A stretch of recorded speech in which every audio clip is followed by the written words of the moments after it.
Eu tenho uma pessoa a mais que a vida cambiou. Como se chama você?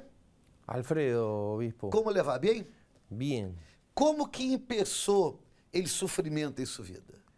Bueno, el sufrimiento comenzó de cuando yo era niño. En casa, mis padres hacían un trabajo clandestino, ¿no? Se realizaba un trabajo que no se tenía que hacer. Para la justicia no era legal. Entonces se realizaban allanamientos cada 6 meses, cada 4 meses. Y ahí a mi padre lo llevaban detenido.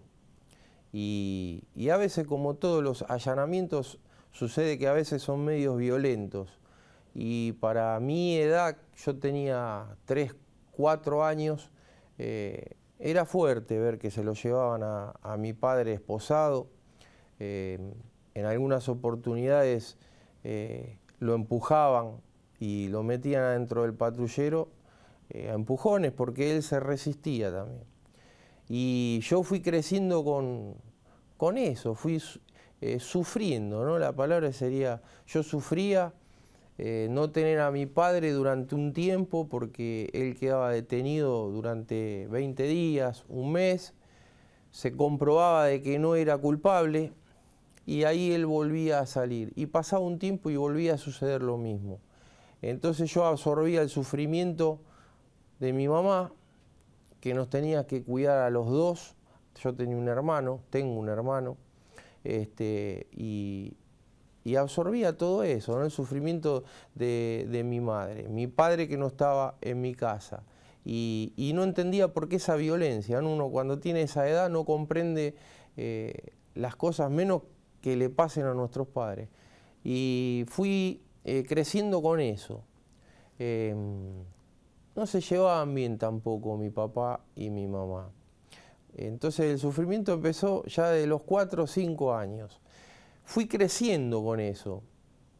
Si bien en mi casa me hacían creer de que no era algo malo, de que era algo que yo lo tenía que ver como normal porque era el trabajo de mi padre, yo me daba cuenta que eso no era bueno porque a mí me hacía mal.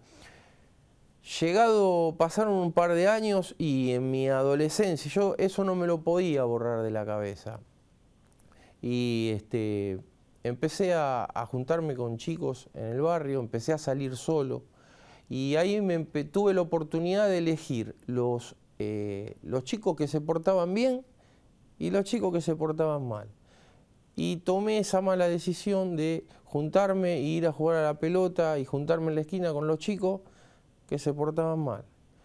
¿Quiénes son los chicos que se portaban mal? Los chicos que no le hacían caso a los padres, que salían de noche, los chicos que se habían iniciado recientemente en las drogas. Y no pasaba por mí el salir de noche ni drogarme, pero sí juntarme con ellos. A mí me llamaba la atención. ¿Por qué? Porque eran más pícaros, porque la manera de hablar de ellos era más, estaban más en onda que los otros, que los buenos, que los sanos, que los que iban al colegio, que los que obedecían a los padres. Y esa mala decisión que tomé de juntarme con ellos me llevó a ver cómo ellos se drogaban.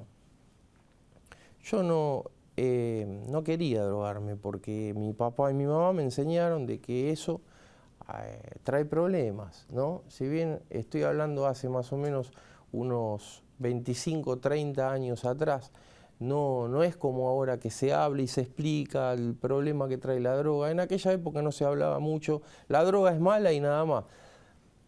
Y me negué, me han invitado varias veces y yo le decía que no. Pero pasado el tiempo, un día probé, me invitaron a fumar marihuana. Yo veía en ellos que no había un cambio muy grande cuando se drogaban. Ellos se drogaban, se reían, comían y después se iban a la casa. No veía algo tan drástico. Entonces empecé a drogarme con ellos. Me drogaba una vez por semana. Yo iba al colegio, a mí me dieron una educación, me dieron todo lo que yo necesitaba, me lo daban en mi casa. pero había tomado esa mala decisión de estar con las malas juntas. Pasó el tiempo y de fumar una vez por semana empecé a fumar 2 veces por semana. Después se hicieron 3 veces por semana. Después de la marihuana ya empecé a tomar alcohol. Empecé a mezclar, ¿no? Marihuana, alcohol. Un día me invitaron a tomar una pastilla con el alcohol. Y pasó el tiempo y caí en la cocaína. Ya ahí cambió la cosa. Cuando empecé a tomar cocaína, el gasto que me llevaba el consumo era otro. Porque cuando fumaba marihuana no era tan caro. Entonces empezó a haber el problema de que, primero que empecé a necesitar la droga. La marihuana ya era parte de prácticamente todos los días. Y le había sumado la cocaína. La cocaína llevaba otros gastos. Ahí, ¿qué empecé a hacer? Empecé a sacar dinero de mis padres, de mi madre. Empezaba a sustraer dinero de casa. Empecé a vender cosas mías. Empecé a sacarle dinero a mi hermano y a familiares para sustentar el vicio de la cocaína. Hasta que descubrieron de que yo sacaba plata. Ahí el drogarme, el consumir cocaína me llevó a que mi madre se haya dado cuenta. Me encontraron la droga y me echaron de mi casa. Entonces estuve un tiempo en la casa de un amigo, en la casa de otro amigo. Y ahí yo me di cuenta que no hay nada como estar en la casa de uno. Porque si bien ellos me abrieron la puerta, pero no estaba cómodo, ¿no? Los padres de mis amigos preguntaban por qué lo echaron. Y ahí empezó a traerme complicaciones y problemas. Yo volví de nuevo a mi casa. ¿Con qué condición? Mis padres me dijeron, vos volvés a casa, pero no más droga. Yo prometí, juré que no lo iba a hacer más, pero el vicio fue más fuerte que lo que yo podía querer. Cuando quise acordar, ya yo no podía dejar. Se empezó a hacer parte de mí. Empecé a drogarme todos los días. Y elegí, si me tenían que echar, que me echen. Me torné un adolescente rebelde, un adolescente agresivo en mi propia casa, y empecé a delinquir para consumir. Había dejado el colegio, no quería trabajar, totalmente rebelde. Eso tenía aproximadamente 17 años, 16, 17 años. Y a medida que pasaba el tiempo, mi madre lo fue permitiendo. De decir que no, empezó a permitir que yo lleve esa vida. No me la permitía dentro de mi casa, pero yo lo hacía afuera. Ahí empecé a involucrarme cada vez más en la noche y involucrarme con personas que estaban metidas más tiempo que yo, personas más grandes. De empezar a delinquir para tomar cocaína, ya pasé con el tiempo a vender drogas. ¿Para qué? Para sustentar mi propio vicio, porque ya no era que yo fumaba marihuana todos los días, sino que llegó un momento que fumaba marihuana, tomaba cocaína todos los días, tomaba alcohol todos los días, ya se había tornado insoportable, insostenible. Entonces vendía la droga para poder sustentarla. Todo el dinero que pasaba por mis manos de la venta de drogas terminaba de nuevo en las drogas. No era que yo sacaba provecho de la venta de drogas para algo personal, para algo mío. Todo lo que... Llegó un momento que todo lo que rondaba alrededor mío era para drogarme. Por ejemplo, en mi casa llegué a vender prácticamente todas las cosas. Lo que era mío, lo que era de mi hermano y lo que era de mi madre.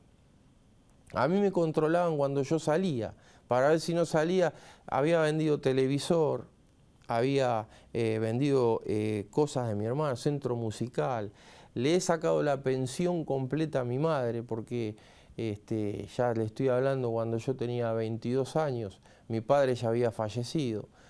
la he dejado a mi madre sin sustento durante semanas, porque le sacaba el sueldo completo para yo drogarme. ¿Qué hacía? Volvía a mi casa y mi madre era mi madre, me lo permitía. Por un lado no lo aceptaba, pero por el otro lado me lo permitía y así fueron pasando los años. Mi vida sentimental, no había mujer que me aguante. ¿Por qué? Porque yo era de empezar a drogarme, por ejemplo, una noche y no es que terminaba esa misma noche o cuando se hacía de día volvía a mi casa. Tal vez estaba 2 o 3 días de gira drogándome con los amigos. Si mis amigos se iban, me quedaba solo en una esquina, buscaba otro recurso para seguir drogándome.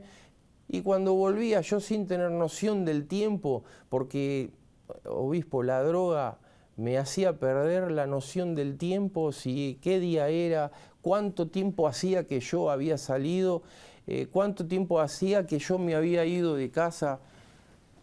Recuerdo a veces que salía a hacer las compras, me decían, anda a comprar tal y tal cosa al supermercado y aparecía a los 3, 4 días. Entonces, no tenía mujer, no tenía noviazgo que me aguante, ¿no? Cualquier mujer eso no lo soportaría. Si bien me puse de novio un tiempo y tuve algunos años, ¿no? Con esa mujer, que es la madre de mi hija. Tuve una hija y yo pensé que teniendo un hijo, teniendo una hija, mi vida iba a cambiar. Yo tenía eso en mente. Cuando la madre de mi hija quedó embarazada, dije, esta es la oportunidad mía para yo dejar la droga, para yo dejar la vida que yo llevaba. Esta es mi oportunidad. Y nació mi hija, pero mi vida no cambió. Al contrario, mi vida empezó a empeorar más. ¿Por qué? Porque yo no me sentía capaz de sustentar a mí y a mi esposa, menos iba a poder sustentar a un matrimonio y a una criatura. O sea, no podía dominar lo que era una familia. Si habían, no me acuerdo cuánto era un sueldo en aquella época, pero si habían 1.000 pesos en casa y era para los pañales de la nena, para llenar la heladera, yo agarraba los 1.000 pesos y me iba y hacía mi vida, me drogaba. Y después cuando se terminaban los 1.000 pesos volvía a mi casa y la heladera estaba vacía y la nena estaba desnuda porque no habían pañales.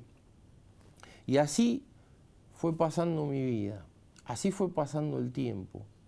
Y mi hija no tuvo un padre presente.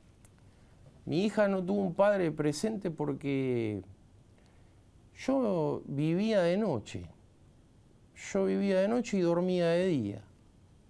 Y ella vivía de día y dormía de noche, como cualquier criatura, como cualquier niño. Hasta que me separé. Mi señora no soportó esa situación y se fue. Se fue y me dejó a mi hija. Me dejó a mi hija. Y quedó en manos de mi madre, mi hija. ¿Por qué? Porque yo no estaba en condiciones psicológicas y no estaba en condiciones de criar una criatura con el vicio, ¿no? Con el problema de vicio que yo tenía. Tengo recuerdos a causa del vicio, obispo.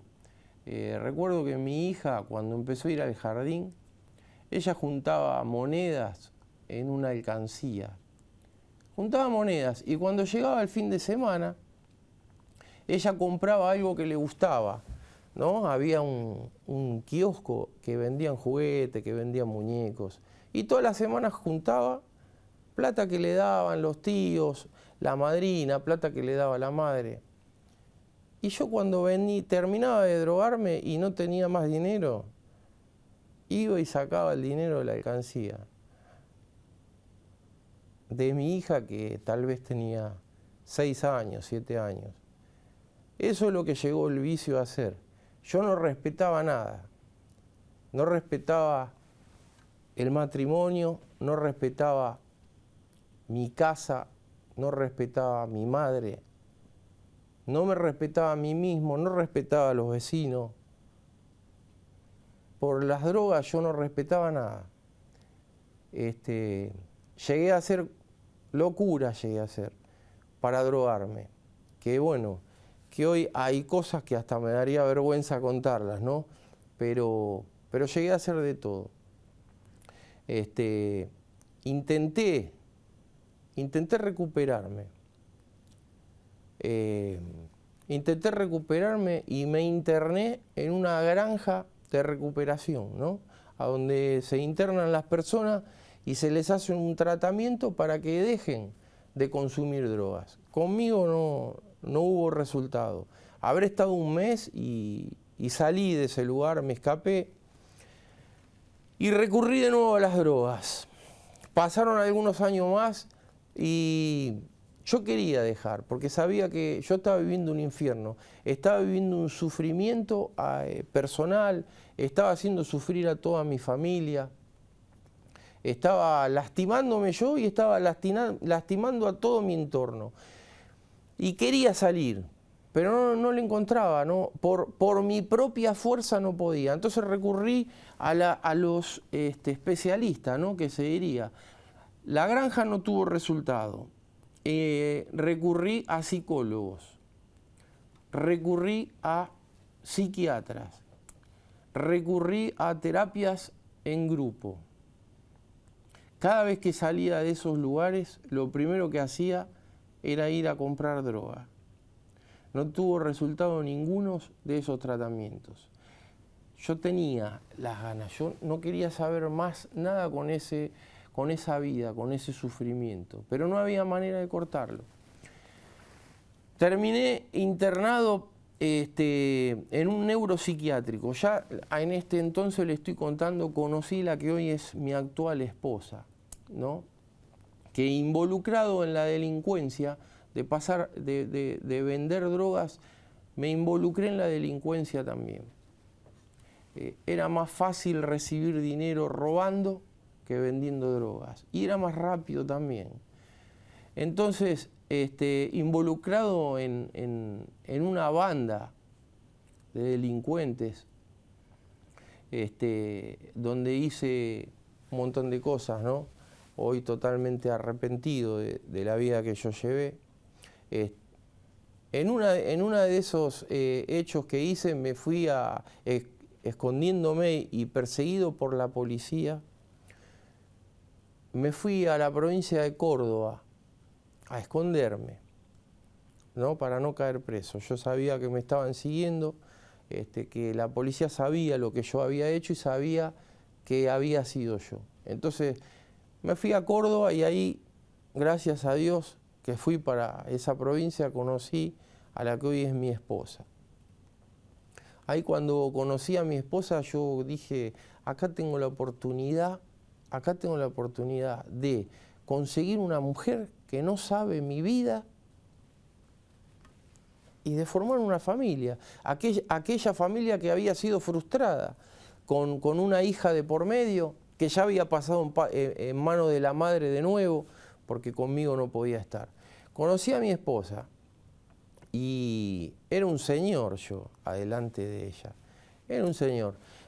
Ella lo que no sabía que yo me drogaba. Entonces empecé a conquistarla a ella en la parte del Alfredo que no se drogaba. Hasta que, bueno, un día le dije la verdad que yo me drogaba y ella me dijo que también se drogaba. Entonces, ya yo enamorado de ella enamorado de mí, ahí empezó el problema peor de lo que era antes, porque teníamos una relación, muchos celos. Yo me drogaba peor que antes, ya no era cocaína, sino que empecé a consumir paco, empecé a consumir crack, drogas más pesadas, me ponían más agresivo, empezó a haber golpes en el matrimonio, yo la maltrataba a ella verbalmente, ella se defendía, yo la golpeaba físicamente y verdaderamente se transformó todo en un infierno. pasaron los años, pasaron más de 20 años y terminé, a causa de las drogas, terminé internado en un neuropsiquiátrico. Me internó mi esposa a la fuerza. ¿Por qué? Porque yo me drogaba adelante, vivíamos en un monoambiente y yo me drogaba con crack delante de mi hija. Ya mi hija no era una niña, ya tenía 13, 14 años. Y no me llegó a importar nada. La droga me llevó a que mi hija vea cómo yo me drogaba. Y mi señora también. Y ellas durmiendo absorbían el humo de la droga que yo fumaba. Entonces me internaron, hicieron una denuncia en un juzgado y me internaron por la fuerza judicialmente. Y ahí estuve 40 días internado en un neuropsiquiátrico, donde tampoco fue la solución. Cuando salí del neuropsiquiátrico volví a drogarme de nuevo. Y así transcurrieron los años y mi sufrimiento fue de mal en peor, obispo. E como que usted parou de sofrer? Paré de sufrir cuando llegué a la iglesia.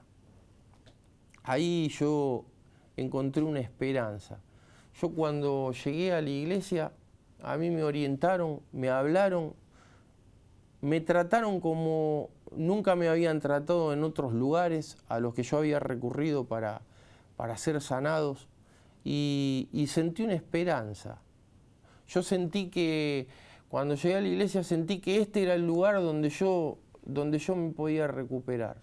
Usted hizo las cadenas, Hice las cadenas, perseverou, perseveré, obedecí a todo lo que me dijeron y inmediatamente empecé a tener resultados, obispo. como que se encuentra hoje sua vida? Hoy mi vida totalmente transformada. Ya no hay más vicios, ningún tipo de vicios. Ya hoy no necesito más de consumir drogas para ser feliz. No necesito consumir drogas para estar con una mujer. No necesito de robar para tener dinero. Tengo una esposa que me ama. Me llevo en el matrimonio, me llevo 10 puntos, nada que ver a lo que era antes. Hay diálogo, hay comprensión.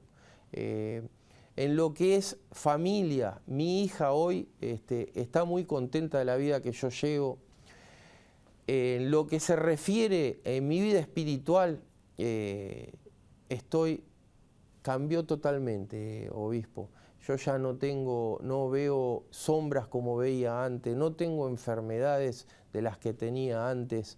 Mi vida económica cambió 100%. De yo tener que robar, hoy tengo un emprendimiento donde yo le doy trabajo a otras personas. Tengo una pequeña empresa, le doy trabajo a 6 personas. No necesito nada de la vida que yo llevaba antes. Totalmente cambió un 100% mi vida. Acá, en este lugar, yo encontré la solución a todos los problemas que me trajo ese sufrimiento de tantos años, obispo. Parou de sofrer. Paré de sufrir. Vida nueva. Vida nueva, obispo. Senhor, que Deus lhe bendiga muito mais. Muchas gracias, obispo.